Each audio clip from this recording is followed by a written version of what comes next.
This is fascinating. I want to show you comedian Theo Von having a good time with Democratic Representative Ro Khanna. And by the end of this short clip, Ro Khanna wins Theo over on a few key issues.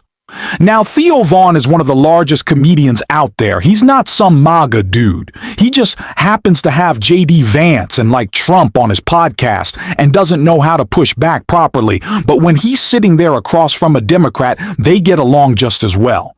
And I've been talking about the importance of Democrats getting in these spaces and just having conversations like your bros, or even going on the Alex Cooper podcast. It doesn't have to just be between bros, but getting out there in these cultural places to have our voices heard and just loosening up a bit.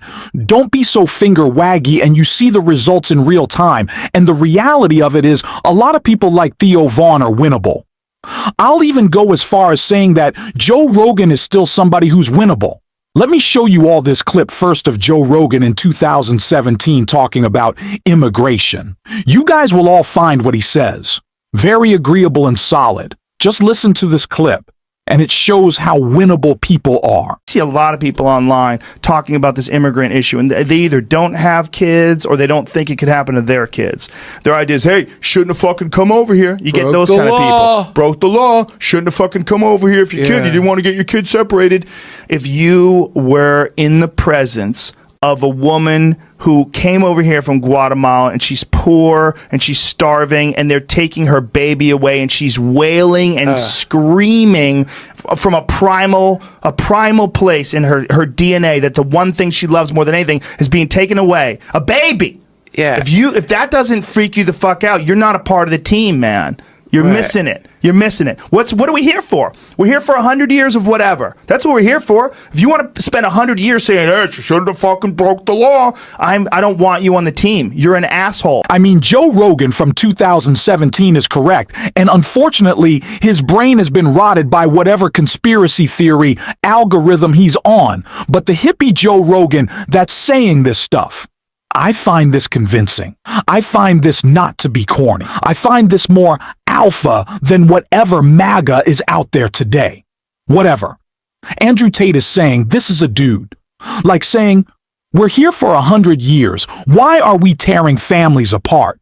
Right? And I don't give a fuck if you're right or left. I don't care if you're religious, or I don't care if you're an atheist. If that's what you support, you're an asshole. And we don't want you on our team. And I don't give a fuck if they broke the law. You don't take parents and kids and separate them. You just fucking don't. It's disgusting. If you're saying, well, they shouldn't have broke the law. Maybe they shouldn't have broke the law. You don't get to do something that's 1,000 times worse than crossing a line in the dirt. That fucking imaginary line in the dirt, crossing that is nothing in comparison to your crime of stealing a baby from its mother. That's fucking insane. It is really unfortunate to see how Joe Rogan has fallen in these conspiracy theory rabbit holes, and a lot of it is due to the algorithms online, due to the people that he interacts with, due to him being in this bubble in Texas. But I do want to say part of it is also on the Democratic Party and their communication tactics. We can't completely remove the onus from Democrats. There was a gap for a while. There was a vacuum in the communication in the Democratic Party, even in a top-down way. President Joe Biden was an amazingly effective president. But there are times when he wasn't the best communicator on his own behalf, like he wasn't able to sell his own policy. This is just objective. And the thing is, I think a lot of Democrats also struggled to be in the right spots. That's why I really wanted to show you this clip of Democratic Representative Ro Khanna. Make sure you drop a like and make sure that you're subscribed to the Luis Edwin channel, because this is how we push back against the MAGA media ecosystem really quickly. And I think that's what's happened to a lot of people. Maybe even Joe Rogan. But let's watch this clip of Ro Khanna. Just imagine for a second. Imagine if Ro Khanna didn't go in this space and instead Theo Von decides to invite on like Speaker Mike Johnson or, Mike Lee or some disgusting person, and they come on the podcast and they immediately start to run defense for the bill and they skirt around that one issue.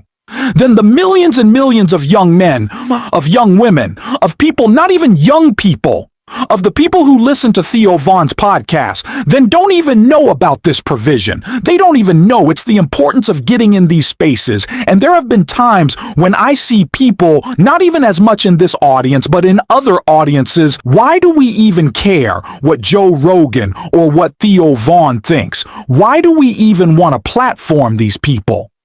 And it's not about platforming them. They have huge platforms themselves. It's about pushing back on them. Do you guys remember this video of Pete Buttigieg on Flagrants? It's a beautiful one that got millions and millions of views. Goes into or is supposed to go into here in the U.S. is what then turns around and makes it possible for businesses to thrive. Can you give us an example of that? Yeah, my favorite example is probably the smartphone. So have you ever noticed, like, in like talks, or like whenever somebody mentions a smartphone, they like start to pull it out of their pocket or like, touch it. But so the federal government could not have invented the iPhone, right? Like, I don't think any of us would want a phone that was like invented by the federal government. That thing would suck. That is like all of the design, the manufacturing, supply chains. That's the kind of thing that corporations can do very well. Yeah. And Apple did it very well, and their competitors. But what makes the iPhone work?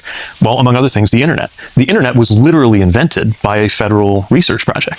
And it would never have been possible to invent the internet with a private company, because you wouldn't have got the kind of capital return, even though it's $1 trillion idea or a multi-trillion dollar idea.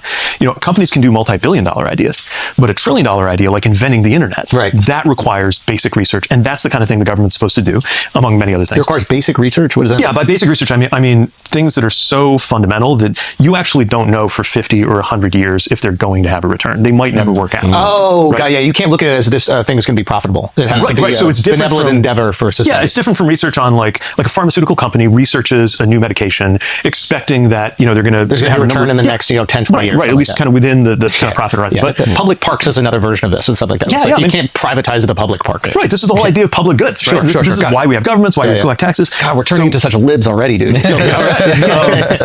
But there's a handshake, right? There are the things that only the government can do, and then there are the things that the private sector can and should do, and they meet in the middle. But if you start shorting, and part of what really worries me right now about this kind of war on academia, and there are some things about academia that need to change, but the war on academia, the cuts to cancer research, the cuts to science research, this kind of like general anti-science like atmosphere that I think is emanating from the administration, like that costs us in ways that don't show up on, a corporate profit and loss statement 6 months from now or a year from now. But in terms of whether a country, a society, an economy is productive and is growing and is innovating, that starts to really cost you over time. And if we're shorting that, or if corporations and extremely wealthy people don't want to be paying into that through taxes, that is, I think, a classic example of a kind of short-term gain that causes long-term pain. Millions and millions of views on this podcast and these clips and this is messaging. This is democratic messaging, also just reality.